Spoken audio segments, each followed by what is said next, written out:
This is a quick look at how photography has developed. Photography is hinged on the discovery that if you poke a hole in the wall of a dark room, you create camera obscura. Light passing through the hole is projected upside down and retains color and perspective. The first historical mentions of camera obscura in pinhole photography are by ancient philosophers Mouzy, Aristotle, and Alhazen. In 1490, Leonardo da Vinci records detailed descriptions of camera obscura and uses it to trace stuff. By the 1700s, camera obscura devices are common, and there's evidence to suggest artists like Rembrandt, Vermeer, and Caravaggio used them. Sketchy. In 1724, Johann Heinrich Schulze discovers that substances mixed with silver nitrate react to light. Sadly, the images fade soon after. Until one day in 1826, the world's first photograph is taken by Joseph Nicephore Niepce in France using a procedure called heliography. Voila! This exposure takes several days, and you can see the sun lights up both sides of the building. After his death, Niepce's partner Louis Daguerre continues his work and creates the first practical photographic process in 1833, the daguerreotype. In 1839, the French government buys and declares the daguerreotype free to the world. This is when cool stuff starts happening. Like the first photo of a human. Although this exposure lasted around 7 minutes, a man was getting his shoes polished and was standing perfectly still, thus making history. This was also the first photo with soul.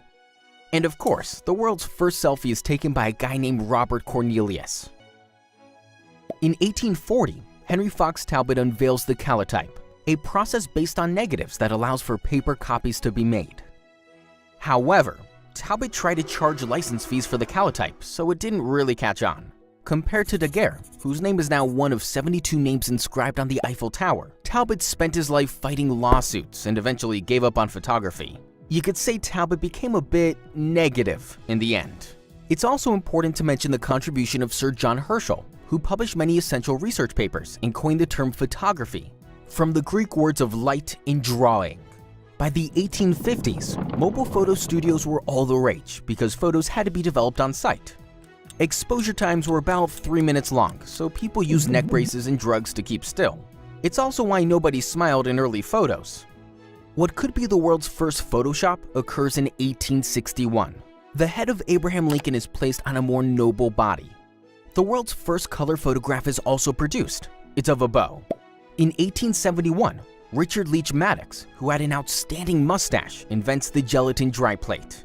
This means smaller cameras and no tripods necessary. Great success, old chap.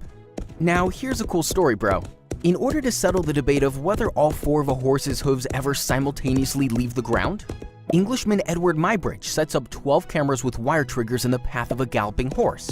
The world's first photo sequence proves that they do. In 1885, George Eastman, founder of Eastman Kodak, invents roll film. The first handheld camera, the Kodak, goes on sale in 1888. Why Kodak? Because Eastman just liked the letter K. The Kodak came preloaded with 100 exposures that needed to be sent back to the factory for processing and reloading when the roll was finished. Eastman takes mass-market photography a step further in the early 1900s with the Brownie, an affordable box camera that introduces the concept of the snapshot. Light's employee Oscar Barnack builds the revolutionary 35mm Leica 1, which goes into production in 1925. The camera allows photographers to go mobile and capture the moment.